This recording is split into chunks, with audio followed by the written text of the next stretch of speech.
هو الله الذي لا إله إلا هو عالم الغيب والشهادة هو الرحمن الرحيم.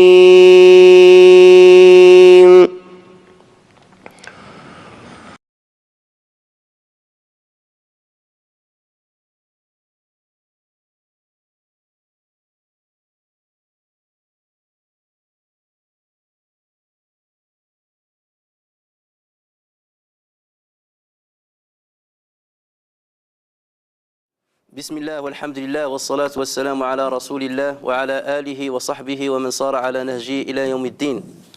اللهم اجمعنا عليك ولا تكلنا إلا إليك.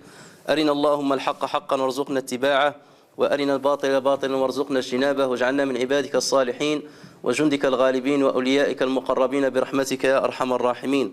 اللهم أخرجنا من ظلمات الوهم وأكرمنا بنور الفهم وافتح علينا بمعرفة العلم وسهل أخلاقنا بالحلم واجعلنا من الراشدين فضلا منك ونعمة يا أرحم الراحمين. ثم أما بعد. Donc bienvenue aux frères et sœurs pour cette reprise des cours. Et le programme de cette année, Inch'Allah, a été un peu plus enrichi puisque nous sommes maintenant dans la deuxième étape de la construction de la mosquée. Donc nous avons décidé d'assurer 3 cours hebdomadaires, à savoir le lundi, le mercredi et le vendredi.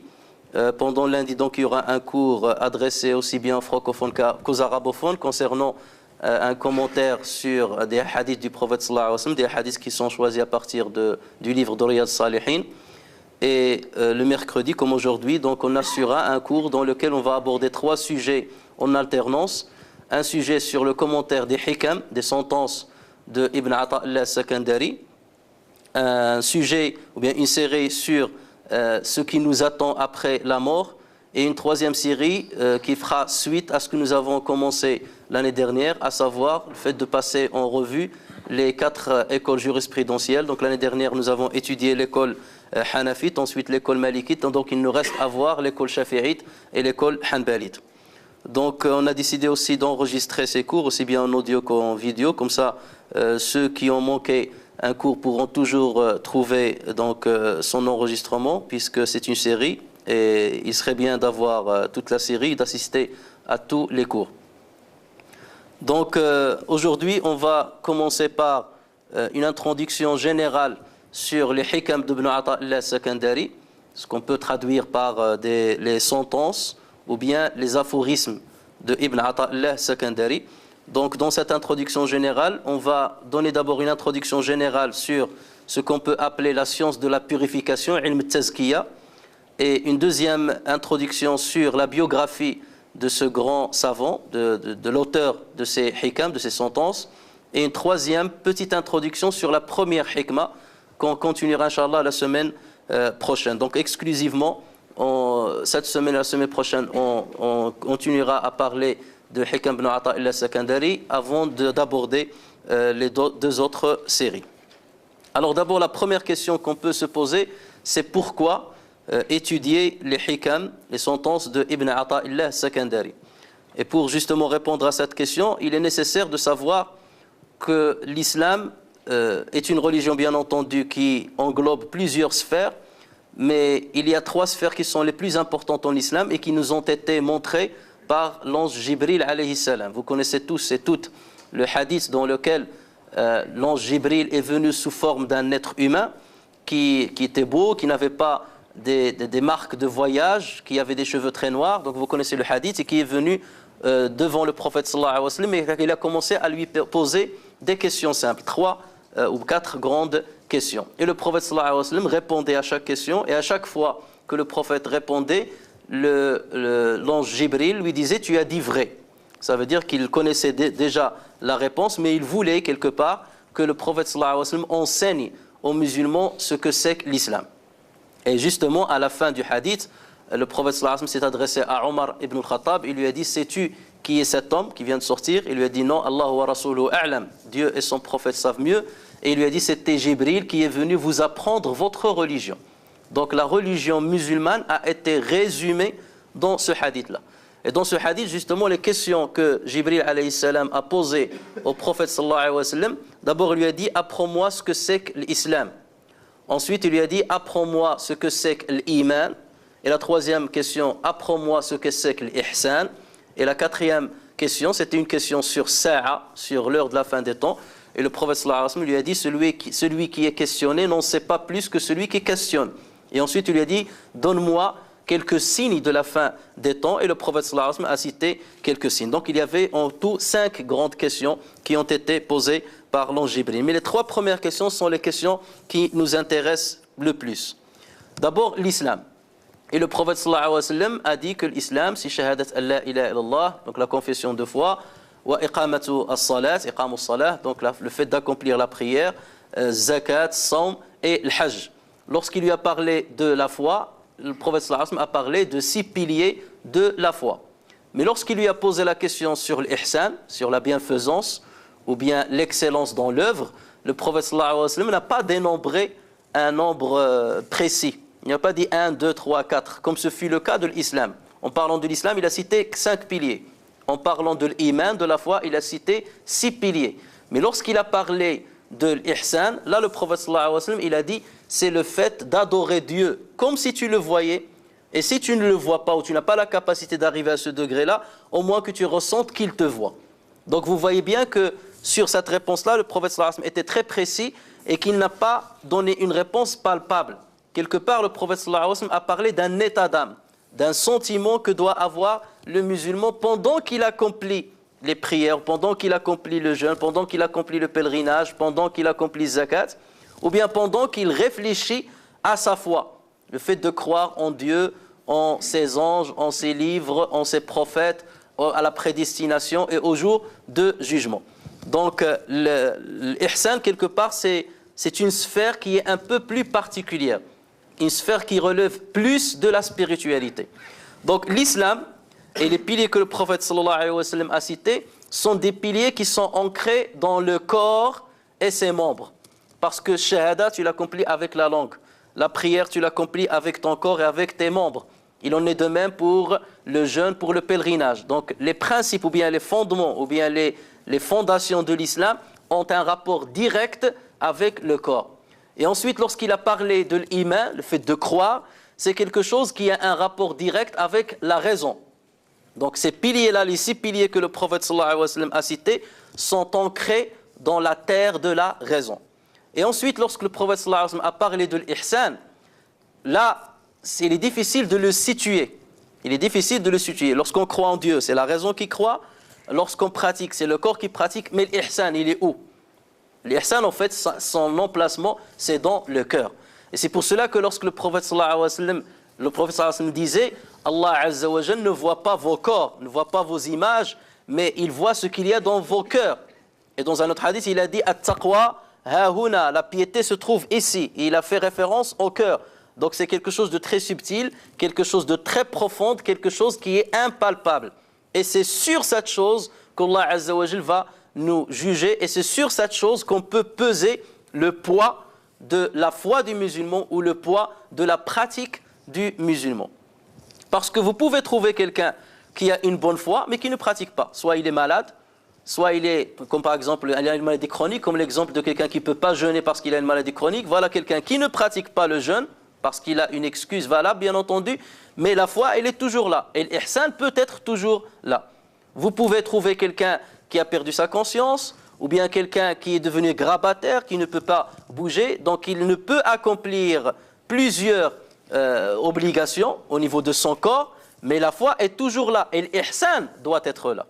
Donc quelque part, là où l'être humain ou le musulman va être jugé, c'est beaucoup plus sur l'ihsan que sur les autres choses.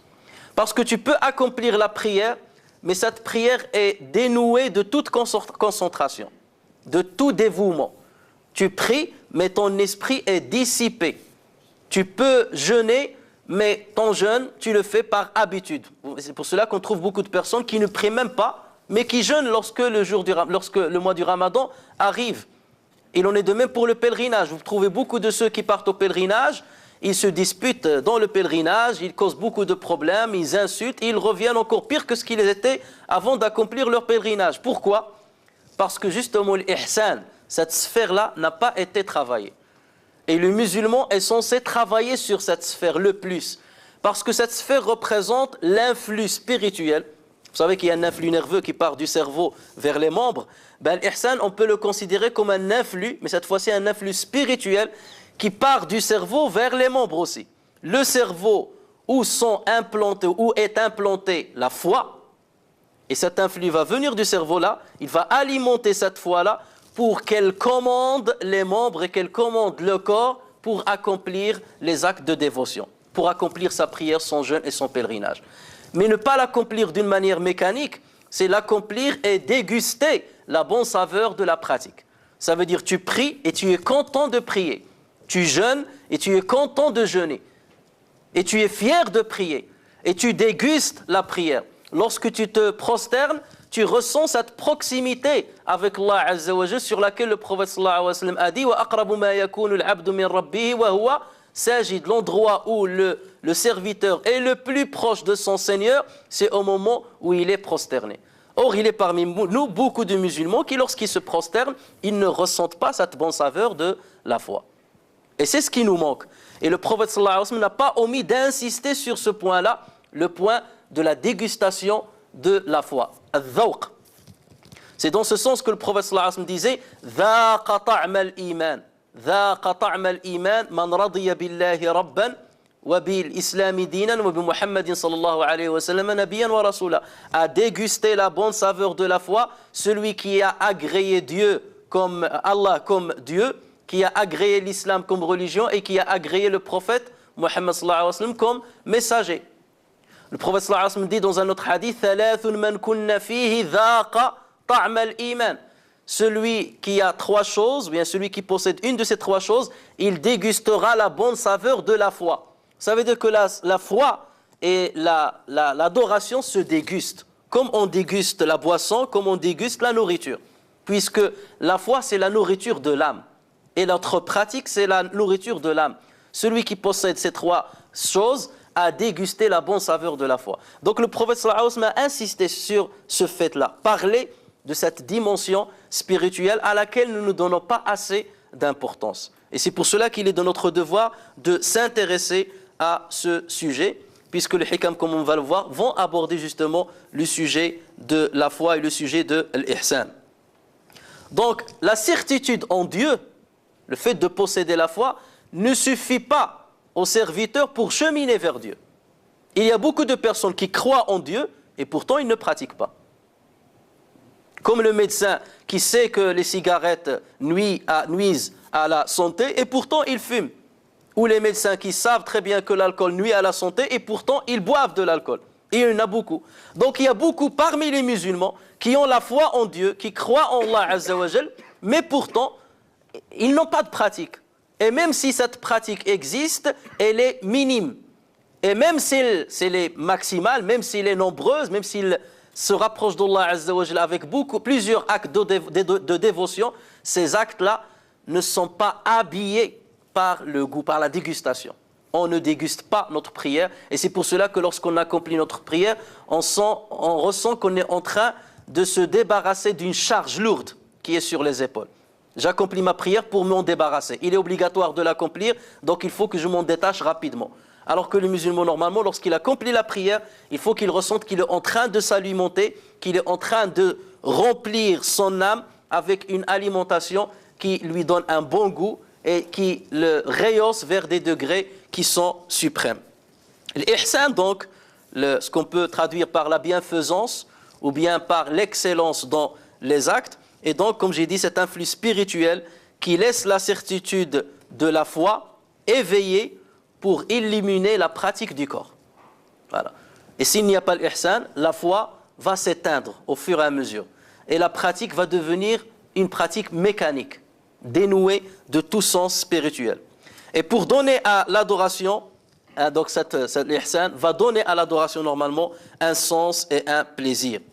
L'ihsan est justement était obtenu par la multiplication du rappel d'Allah Azza wa Jal, par dhikr, par sa crainte, la crainte révérentielle, par la vigilance à sa présence, par le muraqabatullah azza wa jal dans tout ce que nous faisons. Tu ressens qu'Allah azza wa jal est proche de toi, à ta proximité, par la reconnaissance de ses bienfaits.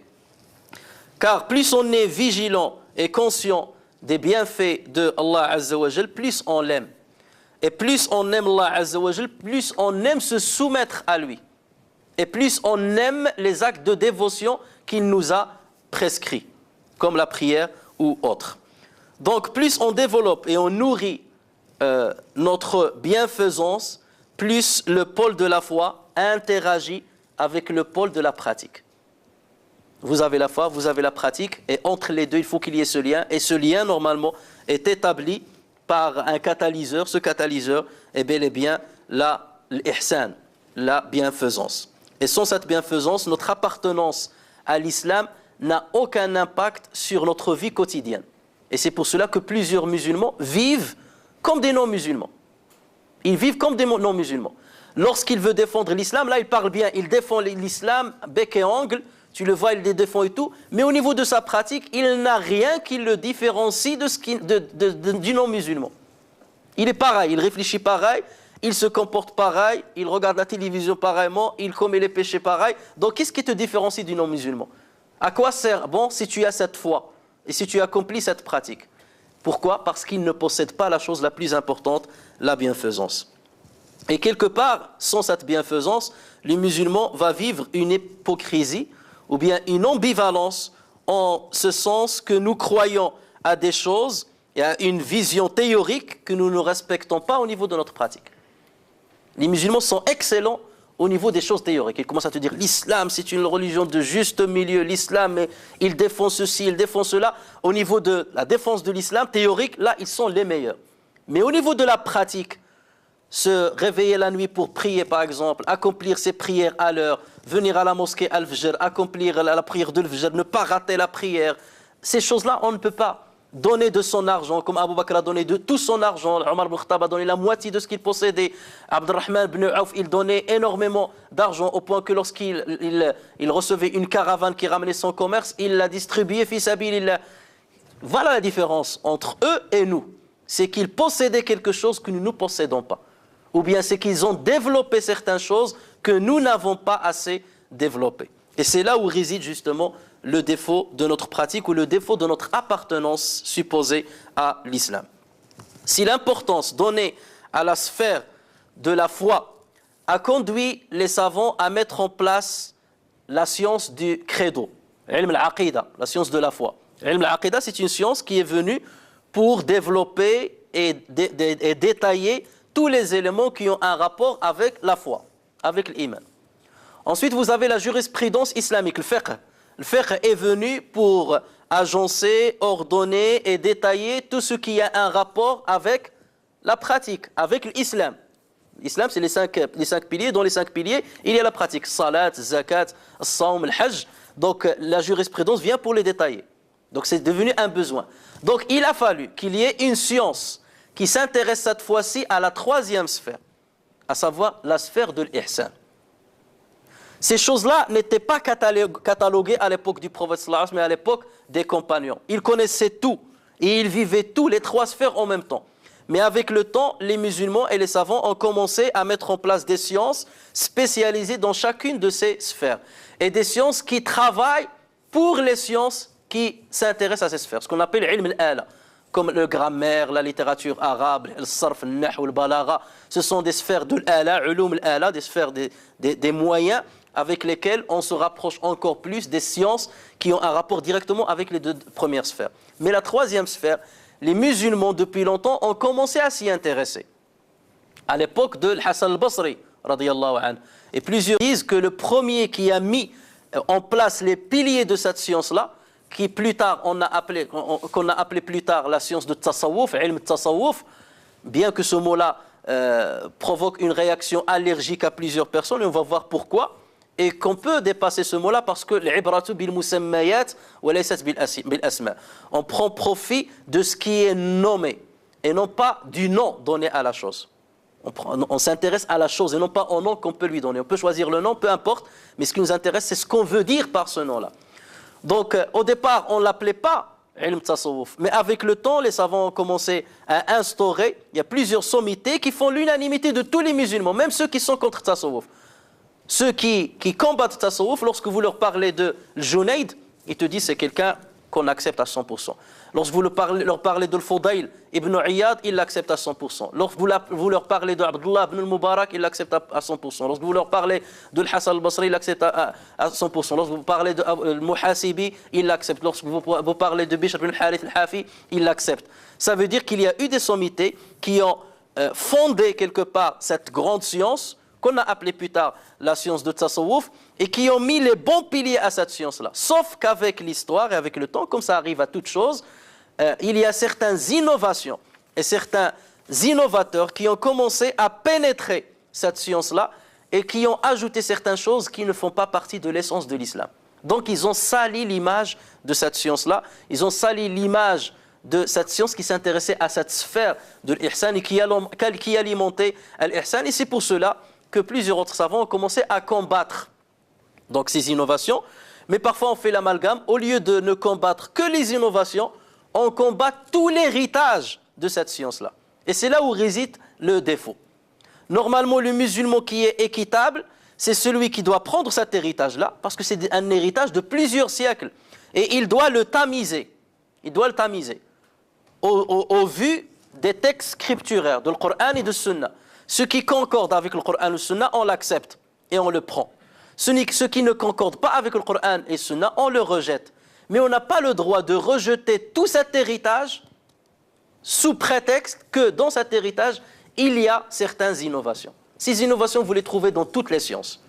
Mais celui qui est lucide et celui qui est équitable doit faire ce travail de purification, de nettoyage et dire aux musulmans, prenez ces choses-là et rejetez les autres choses. Ali ibn Abi Talib disait à juste titre, Al-hikmatu dallatul mu'min, anna wajadaha fa wa ahaqqun nasi biha. La sagesse, c'est ce que doit chercher un croyant. Là où il la trouve, il a la priorité de son acquitté. Il est prioritaire pour son acquitté. Il doit être le premier à s'acquitter de cette sagesse. Nous autres musulmans, nous répétons à longueur de journée certaines maximes ou bien certaines, comment on appelle ça, l'amthal sha'biya, les proverbes populaires, même des proverbes de non-musulmans, des proverbes de chinois. Alors pourquoi ne pas répéter et ne pas prendre des proverbes, bien des maximes ou bien des sentences ou bien des hikam qui font partie de l'islam, qui exigent chez certains savants, dès lors que ces hikam-là concordent avec le Coran et la Sunna? Pourquoi rejeter tout ça sous prétexte qu'il y a de l'innovation dedans? Nettoyons l'innovation et revenons à ce qui est pur. Et d'ailleurs, ce travail-là a été fait par plusieurs savants. Prenez l'exemple de l'imam Ibn al-Qayyim al-Jawziyya, qui est l'élève, premier élève et le meilleur élève de Ibn Taymiyyah, rahimahullah. Ibn Taymiyyah, c'est quelqu'un qui a livré une guerre acharnée contre les soufis. Mais pourquoi? Parce qu'à son époque, il y a eu une philosophie soufite qui a commencé à se propager, celle de Ibn al-Arabi, qui considérait qu'il n'y a qu'une seule existence, qu'on appelle wahdat al-wujud, l'unicité de l'existence. En ce sens qu'il disait, il n'y a que Dieu. Moi je suis Dieu et toi tu es Dieu et tout, la pierre est Dieu, l'arbre est Dieu, il n'y a que Dieu, on n'existe pas en fait. Notre existence est subjective. Donc ça c'est de la philosophie. Et ce sont des paroles, même si c'était un grand savant, certaines de ces paroles sont sorties du cadre de l'islam. Sont sorties du cadre. Ce fut le cas aussi de l'Hallaj. Bon, certains savants, certains adeptes ont essayé de lui trouver des excuses, mais nous ce qu'il faut dire, il faut juger les paroles et non pas la personne. Qu'est-ce qu'il pensait pendant qu'il a dit ces mots-là ou ces phrases-là? Seul Allah Azza wa Jalla le sait. Et Allah Azza wa Jalla le jugera sur l'intention. Et rappelez-vous du hadith qu'on a commencé le lundi dernier. Innamal a'malu binniyat. Les actes ne valent que par l'intention. Donc Dieu le jugera sur son intention. Mais si on prend l'apparence des paroles, lorsqu'il ne concorde pas avec l'islam, il faut tirer la sonnette d'alarme. Donc c'est ce qu'a fait Ibn Taymiyyah. Il a tiré la sonnette d'alarme, mais sa guerre contre le soufisme était généralisée. Était général. Et ses disciples et ses suiveurs, et même ceux qui le suivent maintenant, ou qui s'inspirent de sa pensée, lancent une guerre contre tout le soufisme. Tout le soufisme. Il y a beaucoup de déviations dans le soufisme, certes, dans plusieurs confréries, il y a beaucoup d'innovations, certes, mais il y a du bien aussi. Et il faut qu'on cherche ce bien-là, peu importe le nom qu'on lui donne. Appelons-le l'éducation spirituelle. Appelons-le la purification spirituelle. Ilm al-tazkiya, la science de la purification spirituelle. Peu importe les noms. Mais c'est pas parce que ce tasawwuf-là a été entaché, qu'il a subi certains virus qui l'ont ravagé, qu'on le laisse entièrement. Donc faisons le tri. C'est ce qu'a fait Ibn al-Qayyim al-Jawziyya. Il a pris un livre de Abdullah al-Ansari al-Harawi, un livre qui s'appelle Manazil as-Sa'irin, les sentiers des itinérants. Ça veut dire celui qui veut cheminer vers Dieu, aller vers Dieu, il a un itinéraire à suivre, et dans cet itinéraire, il y a des stations. Lui, il a parlé d'une centaine de stations qu'il faut traverser pour arriver à Dieu. C'était un soufi. Et Ibn al-Qayyim Jawziyya a repris son livre et il l'a commenté. Voilà, c'est un livre d'un soufi, mais je le commente parce qu'il est bien. Et je le nettoie.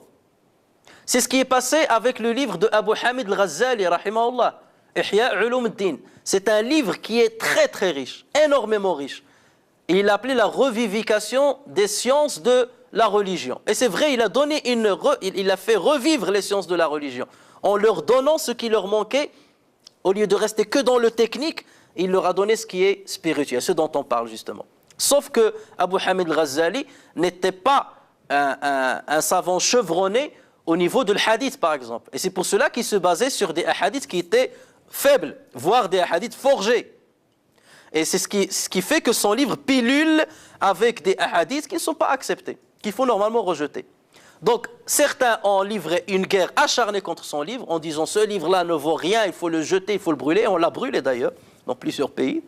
Et certains ont dit, les adeptes et les disciples ont dit ce livre-là c'est le meilleur livre qui existe dans le monde, au point qu'ils ont dit Man lam yaqra il-ihya falaysa min al-ahya. Celui qui ne lit pas le livre de la revivification de la foi ne fait pas partie des vivants. Tu n'as pas vu l'ihya, tu n'es pas min al-ahya, tu es un mort. Là, ils ont fait trop. Mais il y a certains savants, comme le Hafid al-Iraqi, qui ont pris ce livre-là, ou le Baghdadi, ils ont pris ce livre-là, ils l'ont nettoyé. Ils ont dit ce hadith-là est authentique, ce hadith-là est faible, ce hadith n'existe pas, attention à ce hadith. Il y a certains qui l'ont pris, ils ont enlevé tous les hadiths qui ne vont pas, et ils ont laissé la substance, la matrice fondamentale, qui va servir aux musulmans. Donc au lieu de le jeter, ils ont dit non, il y a un bien dedans. Donc prenons-le, nettoyons-le, et ensuite présentons-le aux musulmans. Allah Azza wa Jal, en parlant de l'khamr wal maysir, yas'alunaka 'anil khamri wal maysir, qul fihima ithmun kabir wa manafi'u lin-nas. Il te questionne sur le khamr, sur le vin et sur le jeu d'hasard. Dit fihima ithmun kabir, il y a beaucoup de mal dedans. Wa manafi'u lin-nas, il y a du bien. Wa ithmuhuma akbaru min naf'ihima. Le mal prépondère par rapport au bien. Mais puisque le mal prépondère, on rejette. Mais si on prend cette science, cet héritage spirituel, on trouve qu'il y a plus de bien que de mal. Donc il faut rester équitable. Il y a plus de bien que de mal. Donc soyons équitables. On va dire il y a plus de bien, donc prenons le bien et faisons attention au mal. Sauf qu'il faut avoir les outils et le matériel pour ne pas tomber dans le mal. Et c'est pour cela que l'imam Malik lui-même disait, et on a rapporté sur lui cette phrase, Man tafaqqaha wa lam yatasawwaf faqad tafassaq. Wa man tasawwafa wa lam yatafaqqah faqad tazandaq. Celui qui devient un jurisconsulte, qui s'intéresse à la jurisprudence islamique, technique, la jurisprudence parce que c'est technique, halal, haram, celui-là va devenir un pervers. Et celui qui s'est intéressé au sophisme, qui s'intéresse uniquement au sophisme, sans avoir un bagage jurisprudentiel, une connaissance au niveau de sharia, celui-là, tazandaq, il va commettre des innovations, des hérésies, énormément d'hérésie. Et celui qui réunit entre la science, ce que certains appellent la science ésotérique et la science exotérique, celui-là, ça veut dire il a trouvé le haqiqa, il a trouvé le chemin de vérité. D'accord? Voilà donc comment il faut être justement équitable. Et ce fut le cas de plusieurs savants, et c'est ce que normalement on doit faire et on va essayer de faire avec les hikam d'Ibn Ata'illah al-Sakandari. Ces hikam-là, c'est un petit livre, il est petit en la taille, il y a 240 hikmah à peu près, mais ces hikam-là sont d'une richesse extraordinaire. Et on va le voir au fur et à mesure de ces cours-là, et vous allez déguster ce qu'il y a dans ces hikam-là. Mais vous trouverez toujours des personnes, dès que vous leur parlez des hikam, alors qu'ils n'ont même pas pris la peine de les lire, ou bien d'essayer de les commenter, ou bien d'essayer de sortir les perles qu'il y a dedans, ils les rejettent, parce que c'est un soufi qui les a écrits. D'accord? Malheureusement. Il y a toujours cette guerre acharnée. Mais avant d'attaquer quelque chose ou avant de juger quelque chose, il faut la connaître très bien. Il faut l'étudier de près et faisons la distinction entre ce qui est bien et ce qui est mal. Ces hikam, la majorité de ces hikam, la presque totalité, la quasi-totalité de ces hikam s'inspirent du Coran et de la sunna du prophète sallallahu alayhi wa sallam. Et on peut à chaque hikma trouver une source dans le Coran ou dans les hadiths du prophète sallallahu alayhi wa sallam, et c'est ce qu'on va essayer de faire. Ces hikam abordent 3 grands domaines, toujours. Les hikam, soit vous trouvez une hikma aborde les 3 domaines en même temps, ou bien chaque hikma aborde un de ces 3 domaines. Le premier domaine, c'est le domaine de tawhid, l'unicité de Allah Azza wa Jal. Elle parle de l'unicité d'Allah Azza wa Jal. Mais tawhid, ce n'est pas ilm tawhid dans le sens de parler de l'asma ou sifat d'une manière technique. Sifat al-wajiba, sifat kada, tawhid al-rububiyyah, tawhid al-uluhiyyah, tawhid al-asma ou sifat, d'une manière technique. Non. Là, on parle de quelque chose, tawhid, dans le sens où tu sais ce que ça veut dire Dieu est unique. Ce n'est pas que tu en parles, tu le ressens dans ton cœur. Cette sensation qui va te pousser à n'aimer que lui, à l'aimer par-dessus tout, à rejeter toutes les attractions mondaines pour Allah Azza wa Jal. C'est ça le vrai tawhid. Le vrai tawhid, c'est une sensation du cœur et non pas des phrases qu'on répète. Ce ne sont pas des phrases qu'on répète. C'est un sens qu'on ressent avec le cœur. Donc, ces hikam, dans ce domaine-là, le domaine de tawhid, vont essayer de constituer une protection contre l'infiltration de toute pensée ou de toute réflexion négative liée à l'associationnisme, à shirk, que ce soit le grand shirk, le moyen shirk ou le petit shirk. Donc les hikam vont nous protéger de shirkiyat pour être dans l'unicité de Allah Azza wa Jalla. Et on va le voir d'ailleurs. Le deuxième domaine, c'est le domaine de l'akhlaq, le domaine de l'éthique. Donc ces hikam ont pour objectif de purifier l'akhlaq de la personne pour s'acquitter du bon comportement et s'éloigner du mauvais comportement, pour purifier son âme et forger un comportement exemplaire dans le relationnel qu'a le croyant avec les hommes ou avec la création d'une manière générale. Donc le domaine de l'unicité de Dieu, le domaine de l'éthique, et le troisième domaine, c'est le domaine du cheminement vers Dieu.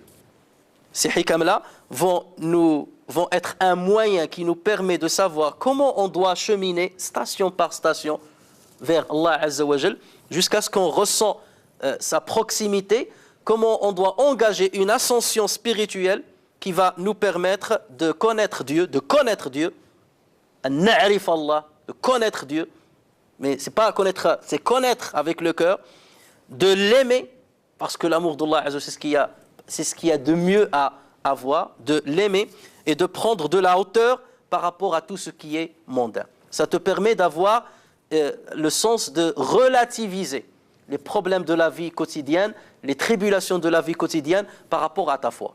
Donc les hikam représentent une arme qui permet aux musulmans d'affronter les aléas de la vie, et Dieu sait qu'à notre époque, nous avons besoin de beaucoup d'armes pour affronter les guerres. Je ne parle pas des guerres matérielles, même les guerres spirituelles, les guerres sociales que nous affrontons au quotidien. Donc, voici une petite introduction sur ce qu'on peut appeler ilm tazkiya, la science de la purification, la science spirituelle.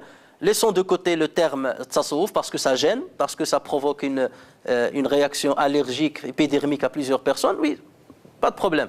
Mais appelons-le ilm tazkiya, qui est un ilm qui va purifier, qui va puiser partout, un peu partout dans toutes les sciences, et qui va nettoyer et tamiser toutes les sciences pour garder toutes les choses qui peuvent nous servir au niveau de notre spiritualité et notre cheminement spirituel vers Allah Azza wa Jalla. Maintenant, en deuxième partie, on va parler de la biographie de l'auteur de ces hikam, à savoir Ibn Ata'illahi As-Sakandari. Alors, comme son nom l'indique, As-Sakandari, c'est qu'il est né à Alexandrie, ou Al-Iskandari. La majorité, on l'appelle As-Sakandari. Donc, il est né au milieu du 7e siècle de l'Hégire, 13e siècle après Jésus-Christ, et il est décédé au début du 8e siècle, en 709 de l'Hégire. On ne connaît pas la date de sa naissance, mais on connaît la date de son décès, c'est 709 de l'Hégire. Sa famille, il appartient à une famille qui s'adonnait aux sciences islamiques. D'ailleurs, son grand-père, qui s'appelle Abd al-Karim, était un faqih, reconnu et chevronné. Il avait composé plusieurs ouvrages, dans le Muhassal al-Zamakhshari, un résumé de Muhassal al-Zamakhshari, et un livre intitulé Al-Bayan wa al-Taqrib fi Sharh al-Tahdhib. C'était un malikite. C'était un malikite. Et ce livre-là, le dernier livre que j'ai cité, de Al-Bayan wa al-Taqrib fi Sharh al-Tahdhib, c'est un livre qui est en 7 volumes. Donc c'est quelqu'un qui a beaucoup de savoir. Son père n'était pas un grand savant, mais c'était quelqu'un qui aimait le savoir et aimait les assises du savoir. Son père était hostile au sophisme. Son grand-père était hostile au sophisme. Et Al-Shadhili d'ailleurs, Al-Shadhili dont on va parler tout à l'heure, Shadhili et ses disciples en avaient souffert. Il était hostile, il combattait le sophisme. Et son petit-fils va être parmi les chefs de Shadhiliya d'ailleurs, de la confrérie Shadhilite comme on va le voir. Alors Ibn Ata'illah a reçu toute sa formation intellectuelle à Alexandrie. Son principal maître était Nasir Din ibn al-Munayyir, qui est décédé en l'an 683 de l'Hégire. Nasir Din ibn al-Munayyir, c'est une grande sommité sur laquelle l'imam al-Izz ibn Abd salam ou bien Izz-Din ibn Abd salam avait dit: l'Égypte se glorifie de 2 hommes situés à ses 2 extrémités, Ibn Daqiq al-Eid dans la ville de Kos et Ibn al-Munayyir à Alexandrie. Donc c'est vous dire que c'était une sommité. Et l'imam Ibn Ata'illah al-Sakandari était l'élève de cette sommité. Il a appris de lui principalement l'arabe, et c'est pour ça qu'il est très fort en arabe. Vous verrez le hikam, comment ils sont composés. Il a appris principalement de lui l'arabe et le fiqh, donc la jurisprudence islamique. Ensuite, il a appris le hadith d'un grand savant qui est Sharaf Din ad-Dimyati. Donc c'est de lui qu'il a appris le hadith. Plus tard, il sera le disciple de Shams ad-Din al-Asfahani. Rappelez-vous ce qu'on a dit lundi. Dans cette époque-là, toujours Shams ad-Din, Taqi ad-Din, Nour ad-Din, c'était des mots qui étaient à la mode à l'époque. Et comme au jour d'aujourd'hui, les noms et les prénoms, ils deviennent démodés, ensuite ils redeviennent à la mode. Maintenant, Hamza, c'est les noms considérés à une certaine période comme démodés. On appelait plutôt Samir, Mounir, c'est des choses comme ça, on aimait bien. Mais Hamza, ça c'était Tami. Mais ces choses de maintenant, ils commencent à revenir à la mode. Et c'est toujours comme cela. Donc à l'époque, c'était toujours Shams ad-Din, Nour ad-Din, Taqi ad-Din, Nasir ad-Din, et ainsi de suite. Et on en a parlé d'ailleurs lundi dernier. Donc Shams ad-Din al-Asfahani lui a enseigné les sciences spéculatives, à savoir ilm al-kalam et la philosophie. Et ça lui a donné un esprit critique et un esprit très large. Alors cette forte formation en sciences qu'on appelait, ce que certains appellent les sciences légales, ou certains appellent les sciences exotériques, les ulum al-zahir, c'est-à-dire les sciences extérieures, et pas la science intérieure qui s'occupe de la purification, le poussa au départ à être anti-sophisme. Donc au départ, il était contre les sophites. Et c'était quelque chose de général. Tous les étudiants qui s'adonnaient, ou bien qui partaient en quête du savoir législatif, étaient contre le sophisme. Il y avait 2 pôles à l'époque. Il y avait une guerre. Soit tu es un sophie, soit tu es un étudiant des sciences de charia. Voilà, le fiqh ou le tafsir du Coran, il y avait une guerre entre les 2. Et donc lui, comme tout le monde, il était contre le sophisme. À chaque fois qu'on lui parlait de sophisme, donc il le combattait. Et lui-même s'en est confessé dans son livre La Ta'ifu al-Minan. Donc voilà, je rapporterai ce qu'il a dit dans ce livre-là. Il écrit: j'étais de ceux qui critiquaient sa conduite, en parlant de Abu al-Abbas al-Mursi, qui va être son maître au niveau de la science de l'éducation. Abu al-Abbas al-Mursi, qui est la 2e sommité de Shadhiliya. Donc il disait de lui: j'étais de ceux qui critiquaient sa conduite et soulevaient des objectifs contre lui, non pas du reste à cause de quelque chose que j'aurais entendu de lui, ou qui m'eût été rapporté de lui. Il y eut une discussion entre ses compagnons et moi, cela avant que je ne le fréquente. Et j'affirmais à l'un d'eux: il n'y a de vrai que les gens qui s'occupent de la science exotérique, c'est-à-dire les sciences de le faire et autres. Tandis que le groupe des sophies s'attribue des choses extraordinaires, ce qu'on appelle le karamat. Et c'est vrai, ils ont exagéré à ce niveau-là. Ils cherchaient le karamat. En fait, la personne, ce qui l'intéressait dans le sophisme, c'est pas vraiment travailler sa spiritualité, mais c'est avoir une karama, quelque chose, un miracle, pour le montrer aux autres, pour dire: ben tiens, moi j'appartiens à telle confrérie. Et ça arrive même au jour d'aujourd'hui. Même au jour d'aujourd'hui, c'est devenu à la mode de dire: moi j'appartiens à la confrérie interne, moi j'appartiens au groupe intel et je critique l'autre groupe. Au niveau de notre foi, on est loin de l'islam. au niveau de notre fraternité, elle est bafouée, mais ça devient une appartenance clanique et une appartenance partisane. Donc où est l'islam dans tout cela? Il n'existe pas. En croyant que parce que j'appartiens à ce mouvement qui est bien, qui est célèbre, qui est fort, donc je suis bien et célèbre et fort. Mais dans chaque mouvement, comme dans chaque confrérie, tu trouveras toujours les trois catégories qu'Allah Azza wa Jal a citées sur les musulmans. ثم أورثنا الكتاب الذين اصطفينا من عبادنا فمنهم ظالم لنفسه ومنهم مقتصد ومنهم سابق بالخيرات بإذن الله. Il a dit, nous avons fait héritage de ce livre-là à trois catégories. الذين اصطفينا, à ceux que nous avons élus parmi nos serviteurs. Parmi eux, il y a ces trois catégories toujours. ظالم لنفسه, transgresseur vis-à-vis de lui-même. مقتصد, celui qui est économe. وَصَابِقٌ بِالْخَيْرَاتِ, celui qui dépasse tout le monde par ses œuvres et par son adoration. Et ces trois catégories, vous les trouvez dans tous les mouvements et dans toutes les confréries. D'accord? Et c'est pour cela que parfois l'appartenance clanique ou l'appartenance partisane nuit à l'image de l'islam. Et on croit apporter quelque chose à l'islam alors qu'on est en train de semer la discorde et de semer la zizanie et d'augmenter le fossé qui existe entre les musulmans. Donc ça existait à l'époque et ça existe. Donc l'histoire se répète, ça existe même à notre époque. Donc à l'époque, il y avait certains qui, moi j'appartiens à tariqa de tel cheikh, moi j'appartiens à l'école de tel cheikh, et cheikh un tel, masha'Allah, il a eu une karama, et moi j'ai eu une karama. Et Satan, labbasa alayhim, il les a déviés du chemin d'Allah Azza wa Jal, et il a joué sur ce point-là, et c'est pour ça que certains disaient, إِذَا رَأَيْتَ الرَّجُلَ يَمْشِي عَلَى الْمَاءِ أَوْ يَطِيرُ فِي الْهَوَاءِ فَأَعْرِضْهُ عَلَى الْكِتَابِ وَالسُّنَّةِ. Si tu vois l'homme en train de voler dans le ciel, ou bien de marcher sur l'eau, présente-le au Coran et à la Sunna. Est-ce que ses œuvres, sa science, ses paroles concordent avec le Coran et la Sunna? Oui, on peut dire que c'est une karama. S'il ne concorde pas, c'est Shaitan qui lui a fait tout cela. Et c'est pour cela certains te disent, à l'époque, ils se vantaient de dire, moi je traverse les murs. Et alors, tu traverses le mur pourquoi? Quel est le... Moi, min ahli al-khutwa. Je fais partie de al-khutwa. Al-khutwa, c'est des gens, ils te disent, j'accomplis le Dohr au Maroc, et j'accomplis l'Asr à la Mecque. Un seul pas et je pars d'un pays à un autre. On les appelait al-khutwa. Et les gens ils te disent, je l'ai vu à la Mecque, l'autre lui dit, je l'ai vu au Maroc à la prière d'un tel.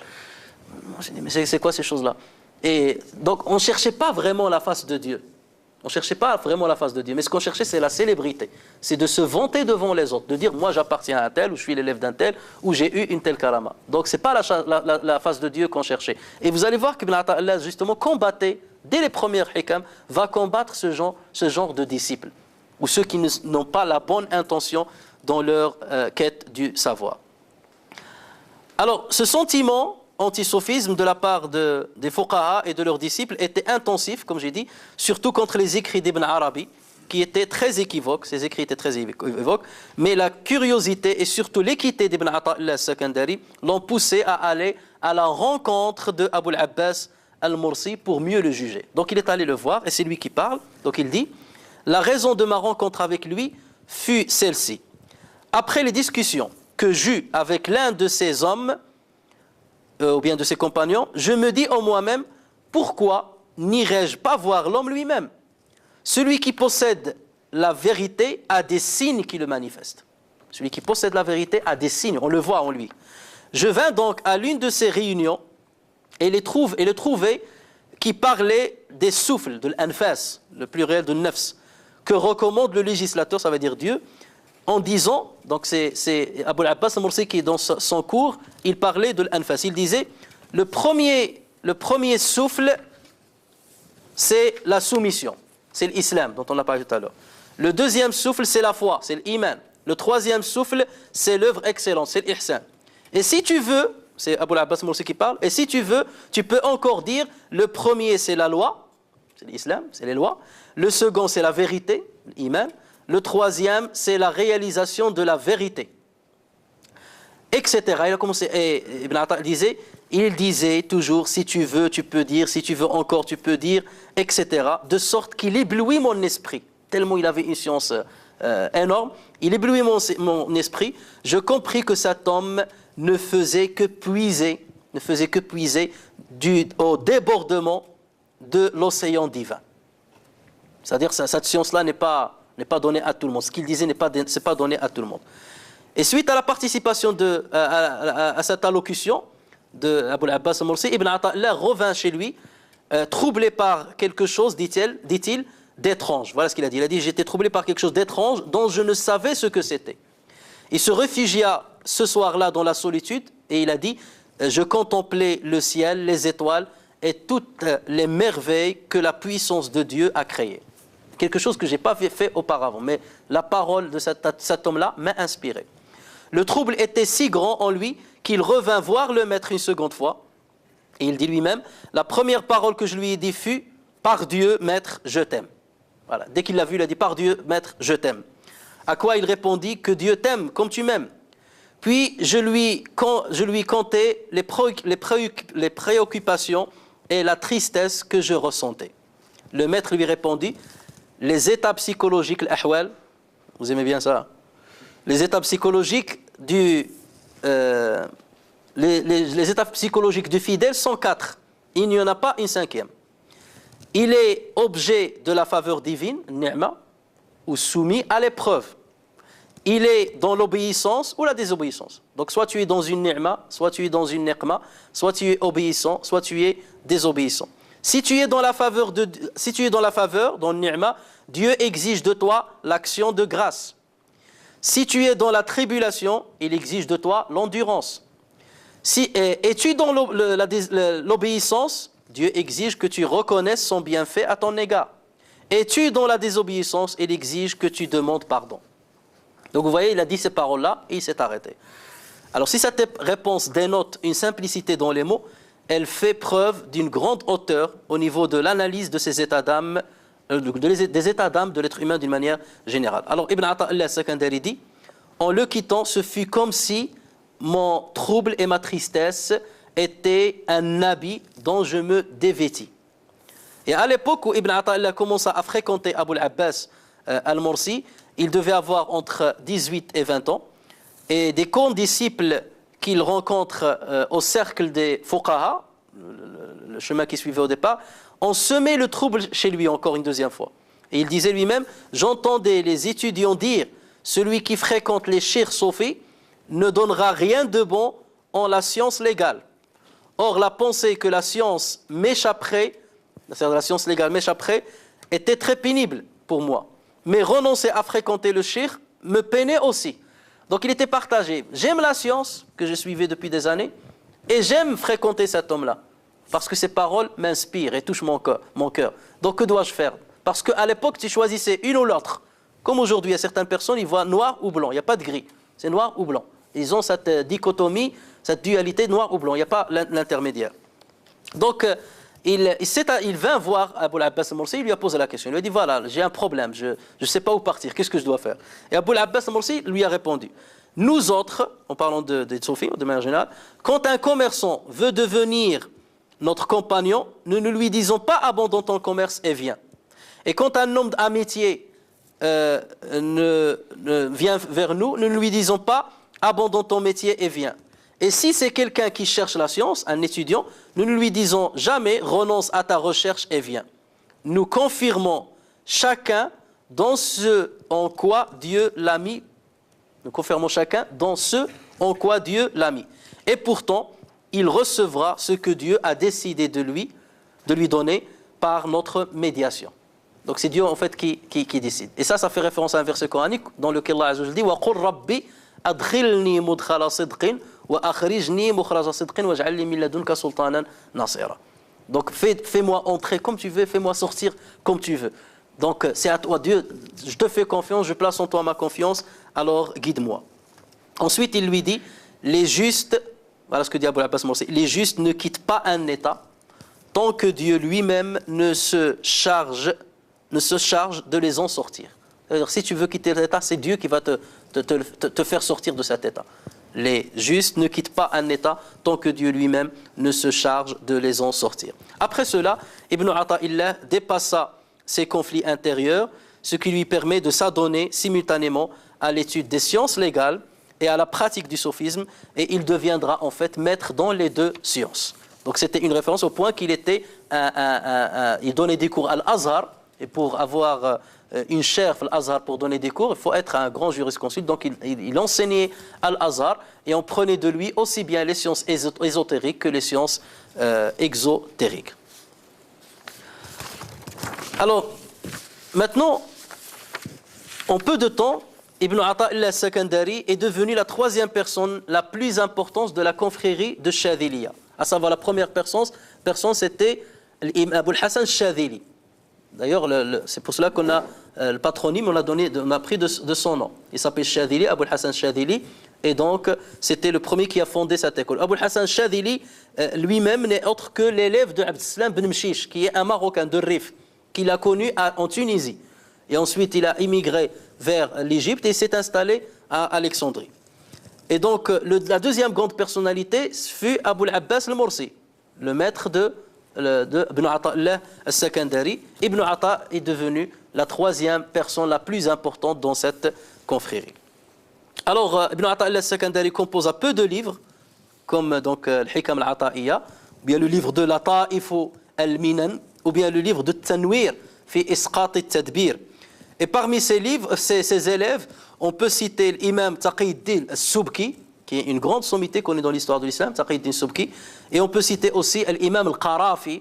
L'imam al-Qarafi, c'est une référence dans le fiqh maliki. Il a écrit des livres au niveau des fondements de la jurisprudence islamique. C'est une sommité au niveau des fondements de la jurisprudence islamique. Donc c'était l'élève de Ibn Ata'illah al-Sakandari, qui était lui-même maliki, au niveau de l'école jurisprudentielle de choix.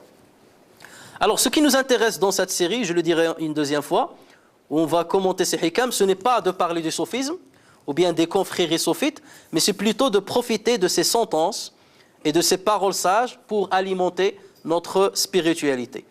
Et comme j'ai cité tout à l'heure le hikmah de Ali ibn Abi Talib, al-hikmatu dallatul mu'min anna wajadaha fa huwa ahaqqun nasi biha. Certes, comme toute œuvre humaine, il y a certains hikam qui sont équivoques, n'est parfait que le livre de Dieu. N'est parfait, ça il faut le savoir. Il n'y a pas un livre qui est parfait si ce n'est le livre d'Allah Azza wa Jal. La yaktihi al-batilu min bayni yadayhi wa la min khalfihi, le Coran al-Karim.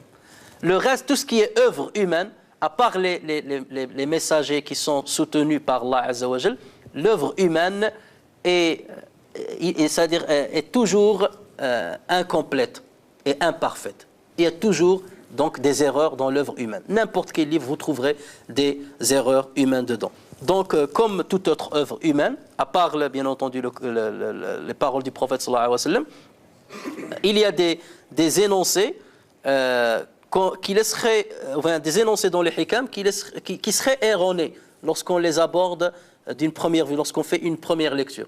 Donc, soit ce genre de hikam, soit on va essayer de les interpréter avec un bon sens, soit on va les délaisser tout simplement pour ne pas transmettre quelque chose qui risque d'être équivoque et mal comprise.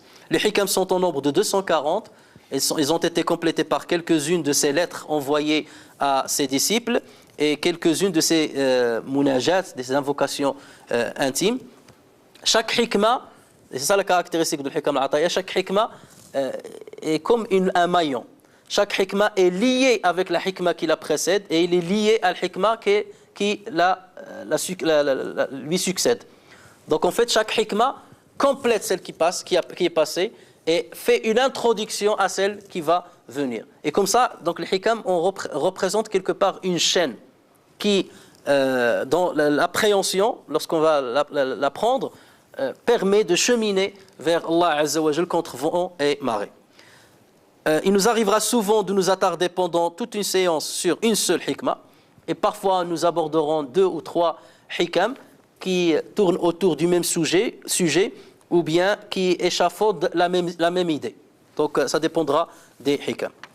Alors on va commencer, et c'est là où je vais m'arrêter, parce que je ne vais pas être lourd. Je vais commencer par introduire seulement la première hikma, et on essaiera de la détailler le mercredi prochain, bi'idhnillah. Alors la première hikma de Ibn Ata'illah al-Sakandari, il dit « Min alamati al-i'timadi ala al-amali nuqsanu al-raja'i inda wujudi al-zalali » Donc vous voyez, c'est la signification de l'hikma. L'hikma, c'est-à-dire une sentence, il faut qu'elle soit courte, le minimum de mots qui font référence à une pensée qui est large et à un maximum d'idées. C'est ça ce qu'on appelle hikma. Et c'est là où réside la force des paroles de Ibn Ata'illah Sakandari. Et normalement, on doit les apprendre, il est souhaitable que les musulmans l'apprennent par cœur. Parce que à chaque fois que vous êtes parfois dans une situation, vous vous rappelez d'une hikmah et elle vous guide vers un chemin. Et c'est pour cela que certains sont allés loin, comme Ibn Ajib, rahimahullah, lorsqu'il a expliqué le hikam, il a dit, s'il était autorisé à un musulman de prier avec autre chose que le Coran, il lui serait autorisé de prier avec les hikam. Bien entendu, c'est une exagération, bien entendu. Il dit si, c'est conditionnel. Au moins, il aurait pu dire avec les paroles du prophète sallallahu alayhi wa sallam, parce que les paroles du prophète sallallahu alayhi wa sallam restent au-dessus de toute parole humaine. Ça, il faut le savoir. D'abord le Coran, ensuite la sunna du prophète sallallahu alayhi wa sallam, ensuite viendra les hikam et les paroles des êtres humains. Donc là, c'est une exagération, et c'est ça lorsqu'on est partisan. Donc parfois, on exagère dans l'évaluation de certaines choses et on surestime certaines choses qui nous appartiennent et on sous-estime les choses qui appartiennent à autrui. Donc on n'est pas forcément équitable. Alors la traduction de cette hikmah, le signe, donc min alamatil i'timadi ala al-amali, le signe que l'on compte sur l'action, nuqsanur raja'i 'inda wujudi zalali, c'est la diminution de l'espérance quand il y a chute. Je répète, le signe que l'on compte sur l'action, c'est-à-dire sur nos actions, sur nos œuvres, c'est la diminution de l'espérance quand il y a chute. Alors chacun de nous, bien entendu, va expliquer d'une manière générale, on fera toujours comme cela, on va expliquer en général le hikmah, ensuite on va rentrer dans les détails. Chacun de nous, bien entendu, cherche la satisfaction d'Allah Azza wa Jal. Et pour ce faire, nous essayons de nous soumettre à ses injonctions et de nous écarter de ses proscriptions. Parmi ces injonctions, il y a l'adoration. Ma khalaqtul jinna wal insa illa liya'budun. Je n'ai créé les djinns et les humains que pour m'adorer. Donc, si nous accomplissons l'adoration, si nous prions, si nous jeûnons, si nous accomplissons le pèlerinage, si nous accomplissons le zakat, si nous essayons de nous détourner du haram, c'est pourquoi? C'est pour chercher la satisfaction d'Allah Azza wa Jal et la rétribution de Dieu, à savoir le paradis. Voilà pourquoi on bouge et voilà pourquoi on accomplit des actes de dévotion. C'est ainsi que le musulman commence d'abord par pratiquer les obligations. Comme les 5 obligations, comme par exemple les prières, les 5 prières qui sont obligatoires. Le jeûne du Ramadan.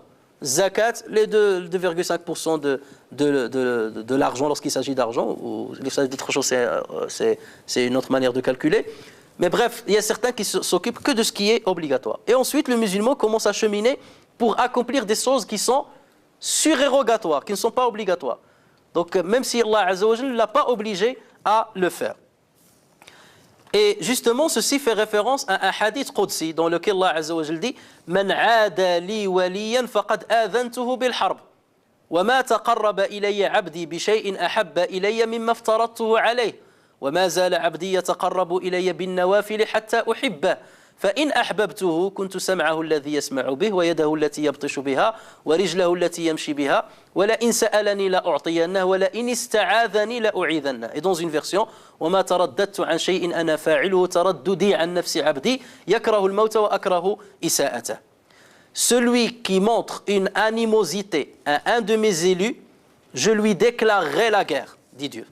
C'est un hadith qudsi, les paroles sont les paroles du prophète, mais c'est Dieu qui parle. Celui qui déclare une animosité ou bien qui engage une animosité contre quelqu'un de mes élus, quelqu'un que j'aime, je lui déclarerai la guerre. وما زال عبدي يتقرب إلي بالنوافل وما تقرب إلي عبدي بشيء أحب إلي مما افترضته عليه. La meilleure chose avec laquelle mon serviteur peut se rapprocher de moi, c'est d'appliquer les obligations que je lui ai faites, que je lui ai données. Strictement, les 5 prières, les qadas, c'est voilà la meilleure chose avec laquelle il peut se rapprocher de moi. Et mon serviteur continue de se rapprocher de moi en accomplissant des actes surérogatoires jusqu'à ce que je l'aime. Donc là, à un certain niveau, tu ne te contentes pas du minimum, de ce qui est obligatoire, mais tu commences à rajouter les surérogatoires. Quelques prières surérogatoires, quelques prières en pleine nuit, quelques jours, tu jeûnes quelques jours à part le mois du Ramadan, tu donnes de l'argent à part zakat, tu accomplis l'umrah, tu accomplis le 2e pèlerinage, tu aides les gens, donc des choses comme cela. Donc mon serviteur ne cesse de se rapprocher de moi avec les actes surérogatoires jusqu'à ce que je l'aime. Donc si tu veux atteindre l'amour de Dieu, il faut que tu rajoutes les actes surérogatoires. Si je l'aime, je deviens l'ouïe avec laquelle il entend. نظره الذي يبصر به, et l'œil avec lequel il voit. ويده التي يبطش بها, sa main avec laquelle il palpe. ورجله التي يمشي بها, et son pied avec lequel il marche. Et à chaque fois qu'il me demanderait quelque chose, je la lui donnerai. Et à chaque fois qu'il me demanderait pardon, je le lui accorderai. Et je n'ai jamais hésité à faire quelque chose par rapport à mon serviteur, si ce n'est le fait de lui donner la mort. Il déteste la mort et je ne veux pas lui faire du mal. Voilà. Donc à partir de ce hadith-là, on comprend que nous accomplissons des actes d'adoration pour chercher la satisfaction de Dieu et la rétribution de Allah Azza wa Jal. Sauf que, lorsque quelqu'un de nous commence à cheminer peu à peu, il apprend le savoir islamique, il commence à pratiquer, à un certain moment, il voit que je fais le tout. Alhamdulillah, je suis un bon musulman, je pratique bien. Donc, de deux choses l'une. Il va avoir deux réflexions profondes. Ou bien, il va dire, tout ce que je fais là, c'est grâce à Allah Azza wa Jal. Et je ne compte pas sur ces actes-là. Ce sur quoi je compte, c'est sur la miséricorde d'Allah Azza wa Jal. Autrement dit, il dit, ce ne sont pas ces actes-là qui vont me faire entrer au paradis.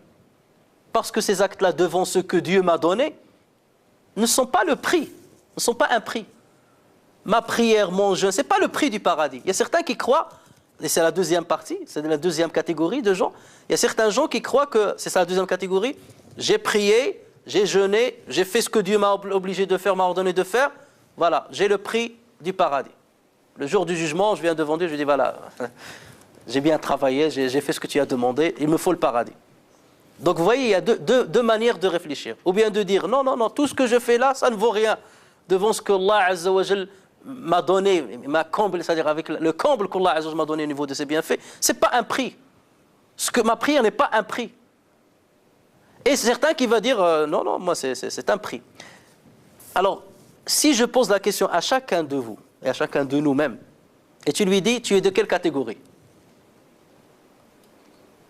Il n'y a pas une personne qui va dire, je suis de la deuxième catégorie. Tout le monde va te dire, je suis de la première. Anna, je sais que c'est Dieu qui va me faire rentrer au paradis, c'est la miséricorde de Dieu qui va rentrer au paradis. Si vous posez cette question à tous les musulmans qui ont existé, ils répondront pareil. N'est-ce pas? Ils vont dire, non, non, moi je me base sur la miséricorde de Dieu. Mais impossible, je ne me base pas sur mes œuvres. Dans ce cas, on va dire que le hadith du prophète, sallallahu alayhi wa sallam, dans lequel il dit لن يدخل أحدكم عمله الجنة. Le prophète sallallahu alayhi wa sallam dit, c'est un hadith rapporté par le Bukhari, vos œuvres ne vous feront pas entrer au paradis, a-t-il dit. On lui a répliqué, même pas toi, cher prophète. Il a dit ولا أنا إلا أن يتغمدني الله برحمة منه أو برحمته. Même pas moi, sauf si Allah Azza wa Jal me comble avec son bienfait. Donc ce hadith-là, il nous montre quoi? Qu'il faut faire partie de la première catégorie, bien entendu. Donc le prophète sallallahu alayhi wa sallam dit, attention, faites attention. Alors vos œuvres ne vous feront pas entrer au paradis. Personne de vous n'entrera au paradis grâce à ses œuvres. Et on lui a dit, même pas toi, cher prophète, parce que toi, tu as accompli énormément d'œuvres. Je rentre au paradis par mes œuvres. Enfin, j'ai travaillé, moi. Ouais, je venais à Al-Fajr tout le temps. J'insistais pour... Ah, je travaillais même pas, gars.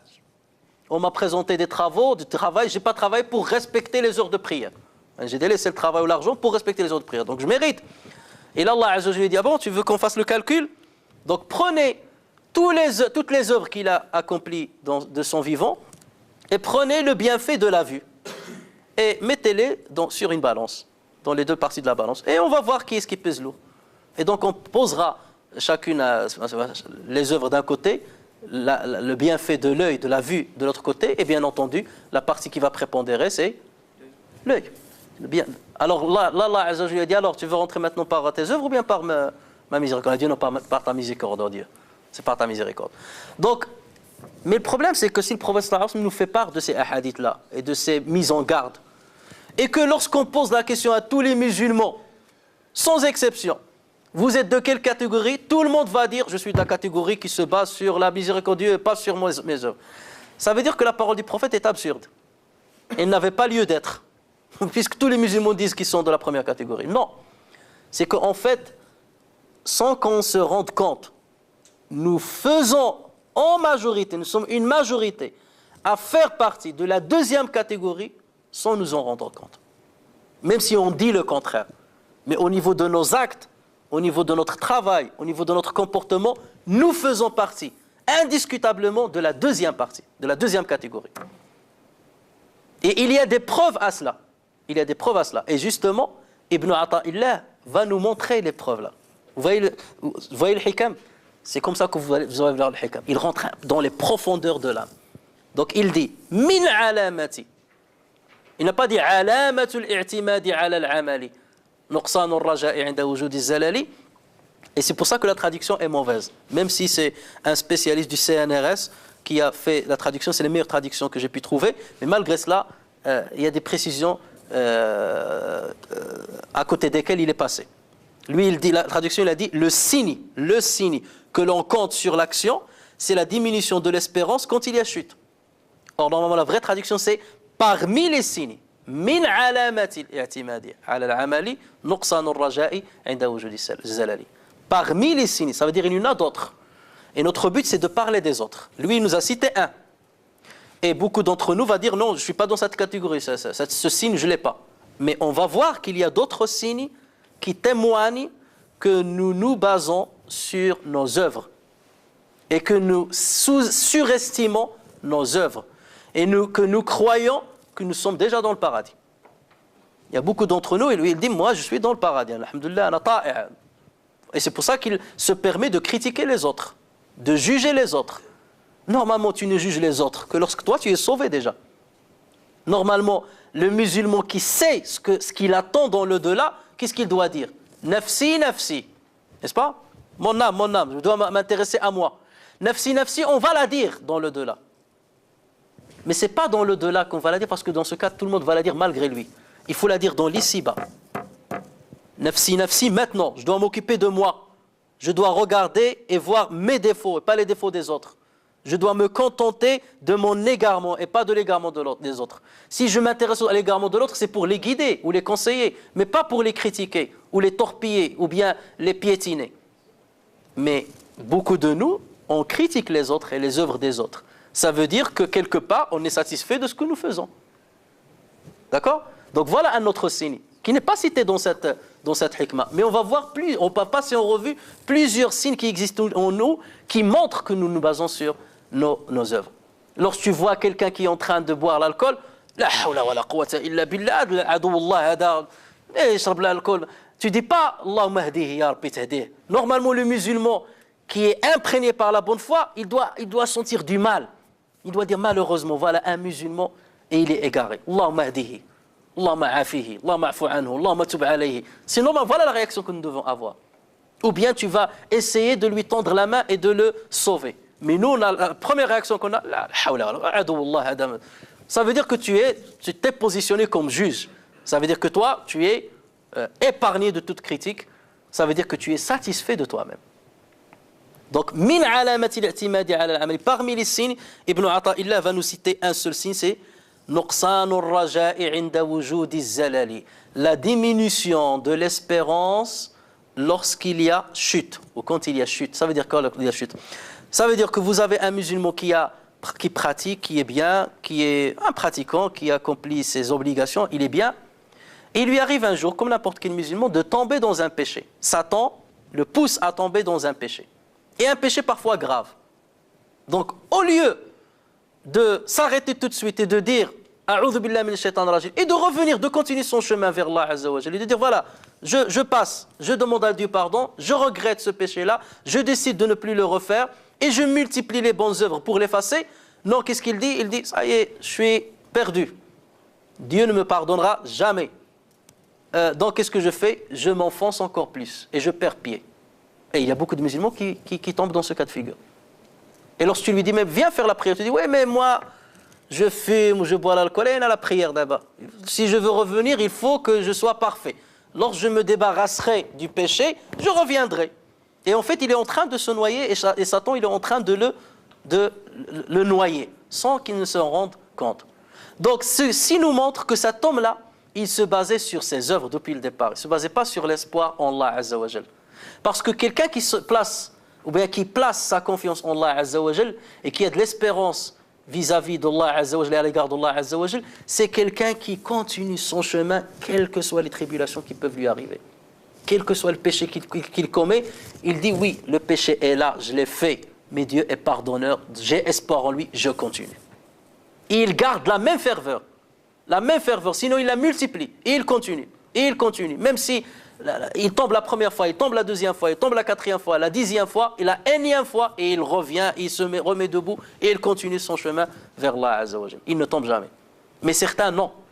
Dès qu'il s'éloigne, et après, il commence à ne plus être assidu dans sa pratique, il commence plus à fréquenter les musulmans, il s'éloigne encore plus, ce qui montre que pendant le moment où on le voyait comme un bon pratiquant, et on le voyait parmi nous, il nous fréquentait, il montrait la bonne pratique, et il ne se basait pas sur Allah, la miséricorde d'Allah Azza wa Jal, mais il se basait sur l'apparence de ses œuvres et de ses actions.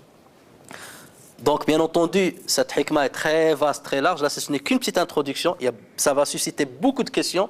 Dans ce cas, on va se dire, est-ce qu'il faut dans ce cas délaisser les œuvres, ne plus faire d'œuvres et se contenter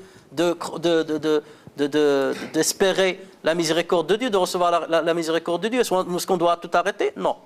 Et pourtant, dans le Coran, il y a des textes qui vont à l'encontre de ce qu'a dit Ibn Ata'illah. Udkhulul jannata bima kuntum ta'malun. Ni'ma ajrul 'amilin. Pourtant, Dieu dit entrez au paradis par vos œuvres. Il est bien la récompense de l'amilin, de ceux qui œuvrent. Ceci va à l'encontre de cette hikmah et va à l'encontre du hadith même du prophète sallallahu alayhi wa sallam. Justement, c'est ce qu'on va essayer de voir. C'est à ce genre de questions qu'on va essayer de répondre, inchallah, le mercredi prochain. Et on citera quels sont les autres signes qui montrent que beaucoup parmi nous se basent sur leurs œuvres, ou bien se contentent de leurs œuvres, ou ils sont satisfaits de leurs œuvres, et qu'ils ne passent pas le véritable espoir et la véritable espérance en la miséricorde de Allah Azza wa Jal. نفعني الله وإياكم بالقرآن الحكيم وبحديث سيد الأولين والآخرين وغفر الله لي ولكم ولسائر المسلمين ويرحم الله عبدا قال آمين والحمد لله رب العالمين.